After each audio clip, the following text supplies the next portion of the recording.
আরজিকর কাণ্ডে রাজ্য সরকারের হয়ে মামলা লড়ছেন বর্ষীয়ান আইনজীবী কপিল সিব্বাল। আর এই আবহে আরজিকর কাণ্ডে ন্যায্য এবং দ্রুত বিচারের দাবিতে এখনও পর্যন্ত বাংলার সাধারণ মানুষ রাস্তায় নেমে প্রতিবাদ করছে। আর তখনই আরজিকর মামলার শুনানি পেছানোর আবেদন জানানো হলো সুপ্রিম কোর্টের প্রধান বিচারপতি DY চন্দ্রচূড়ের ডিভিশন বেঞ্চে। এই আবেদন জানিয়েছেন বর্ষীয়ান আইনজীবী কপিল সিব্বাল। তবে কপিল সিব্বালের এই আবেদনের চরম বিরোধিতা করেছেন রাজ্যের আইনজীবী করুণা ম্যাম এবং তাকে একেবারে তুলোধনা করে ছেড়েছেন। কি জানিয়েছেন সুপ্রিম কোর্টের প্রধান বিচারপতি DY চন্দ্রচূড় কপিল সিব্বালের এই আবেদনের প্রেক্ষিতে জানাবো আজকের এই প্রতিবেদনে। দর্শক, আপনারা জানেন আরজিকরের মতো নক্কারজনক একটি ঘটনার মামলা লড়তে গিয়ে বারবার সমালোচনার মুখে পড়েছেন কপিল সিব্বাল। কপিল সিব্বালকে তুলোধনা করেছেন রাজ্যের প্রদেশ কংগ্রেস সভাপতি অধীর রঞ্জন চৌধুরী। এর পরপরই জানেন জুনিয়র ডাক্তারেরা দাবি করেছিলেন এই বর্ষীয়ান আইনজীবী কপিল সিব্বাল সুপ্রিম কোর্টে মিথ্যা এবং ভিত্তিহীন অভিযোগ করেছেন এবং সুপ্রিম কোর্টকে বিভ্রান্ত করেছেন। কি অভিযোগ করেছিলেন আপনারা জানেন। কপিল সিব্বাল প্রথম শুনানিতে সুপ্রিম কোর্টে জানিয়েছিলেন যে জুনিয়র চিকিৎসকরা কাজে যোগ না দেওয়ার কারণে এই রাজ্যের 25 থেকে 23 জন সাধারণ নাগরিকের মৃত্যু হয়েছে এবং 7 লক্ষ লোক চিকিৎসা করাতে এসে হয়রানির শিকার হয়েছেন। এই দাবি করেছিলেন কপিল সিব্বাল। তবে কপিল সিব্বালের এই দাবি সম্পূর্ণ এবং ভিত্তিহীন বলে জানিয়ে দিয়েছিলেন জুনিয়র ডাক্তারেরা। যদিও কপিল সিব্বালের এই মন্তব্যের জেরে ডাক্তারদেরকে দ্রুত কাজে ফেরার বা মঙ্গলবার বিকেল 5টার মধ্যে কাজে ফেরার জন্য ডেডলাইন বেঁধে দিয়েছিলেন সুপ্রিম কোর্টের প্রধান বিচারপতি DY চন্দ্রচূড়। আর সেই ঘটনার রেস কাটতে না কাটতেই আরজিকরের মতো গুরুত্বপূর্ণ একটি মামলার শুনানি পিছিয়ে দেওয়ার আবেদন জানালেন বর্ষীয়ান আইনজীবী কপিল সিব্বাল। এতে তো সমালোচনার ঝড় উঠেছেই, আর এর তীব্র বিরোধিতা করেছেন করুণা ম্যাম এবং তুলোধনা করে ছেড়েছেন। কি হয়েছে দর্শক দেখুন। সুপ্রিম কোর্টে 13তম মামলার শুনানির তারিখ পিছানোর আর্জি রাজ্যের আইনজীবী কপিল সিব্বালের। আগামী 30শে সেপ্টেম্বর বা তার পরের কোনো তারিখ দেওয়ার আর্জি।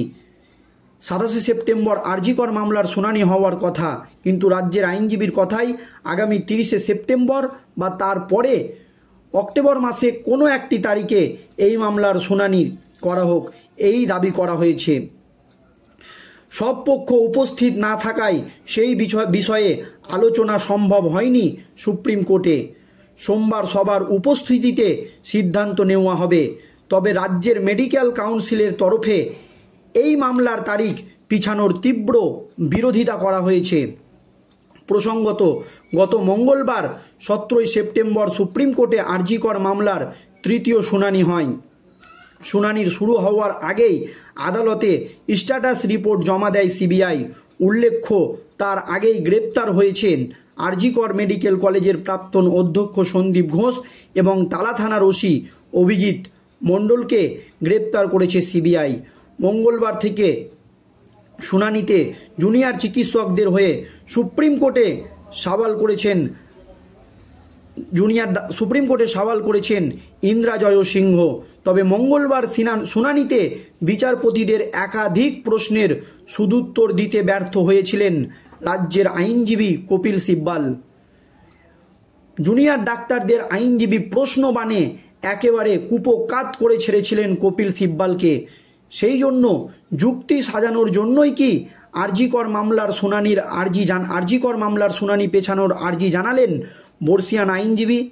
তবে রাজ্যের আইনজীবী কপিল সিব্বালের এই যে মামলা পিছিয়ে দেওয়ার আর্জি, এর তীব্র বিরোধিতা করেছেন করুণা ম্যাম। তিনি বলেছেন, মানুষ দ্রুত বিচারের দাবিতে এখনও পথে নামছে, সেহেতু এত গুরুত্বপূর্ণ এবং একটি সেনসিটিভ মামলার শুনানি কিছুতেই পেছানো যাবে না, এমনই মন্তব্য করেছেন করুণা ম্যাম। প্রয়োজনে এই মামলার শুনানি আরও দ্রুত এবং এমার্জেন্সি করা হোক। জুনিয়র ডাক্তারদের আরও একজন আইনজীবী করুণা ম্যাম এই দাবি করেছেন।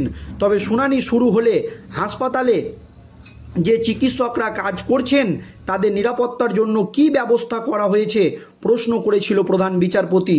রাজ্যের তরফে জানানো হয়, সুপ্রিম কোর্টের নির্দেশ মেনেই হাসপাতালগুলিতে কাজের পরিবেশ এবং নিরাপত্তার বিষয়ে কাজ শুরু করা হয়ে গিয়েছে।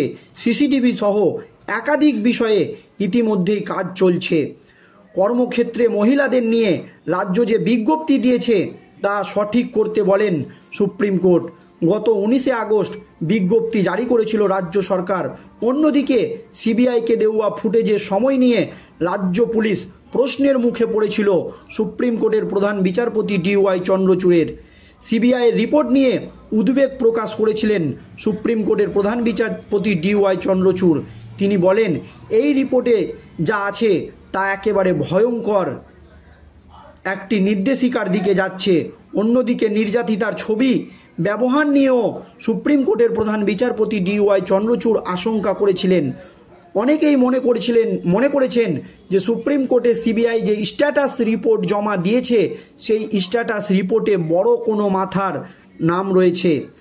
আগের দিনই প্রধান বিচারপতি জানতে চান, দেহ ময়না তদন্তের জন্য নিয়ে যাওয়ার সময় যে চালানের প্রয়োজন হয় সেটা জমা দেওয়া হয়েছিল। রাজ্যের তরফে সেই দিন সঠিক উত্তর দিতে পারেনি বর্ষিয়ান আইনজীবী কপিল সিব্বাল। মঙ্গলবার সেই একই প্রশ্নে রাজ্যকে চেপে ধরেন প্রধান বিচারপতি। এইদিকে শীর্ষ আদালতে কী রিপোর্ট দিল সিবিআই তা জানা যাবে এর পরবর্তী শুনানিতে।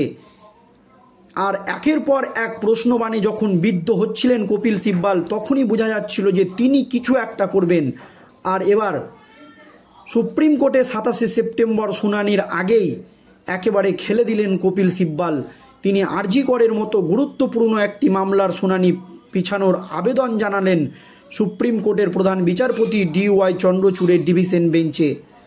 তবে দুই পক্ষের লোক উপস্থিত না থাকায় সেই বিষয়ে আলোচনা সম্ভব হয়নি যে এত গুরুত্বপূর্ণ একটি মামলার শুনানি পিছাবে কিনা। তবে সোমবার সবার উপস্থিতিতেই সিদ্ধান্ত নেওয়া হবে যে এই মামলার শুনানি পিছাবে নাকি পেছাবে না। তবে রাজ্য মেডিকেল কাউন্সিলের তরফে এই মামলার তারিখ পেছানোর তীব্র বিরোধিতা করা হয়েছে এবং সুপ্রিম কোর্টের রাজ্যের আইনজীবী কপিল সিব্বাল যে আর্জি করেছেন তার তীব্র বিরোধিতা করেছেন জুনিয়র ডাক্তারদের আইনজীবী করুণা ম্যামও। তিনি পরিষ্কার বলেছেন যে আরজি করের মতো গুরুত্বপূর্ণ এবং সেনসিটিভ মামলার শুনানি পেছানো নয়, বরং আরও এগিয়ে নিয়ে আসা হোক এবং দ্রুত শুনানি করা হোক। এই নিয়ে আপনাদের মতামত অবশ্যই কমেন্টে জানাবেন। ধন্যবাদ।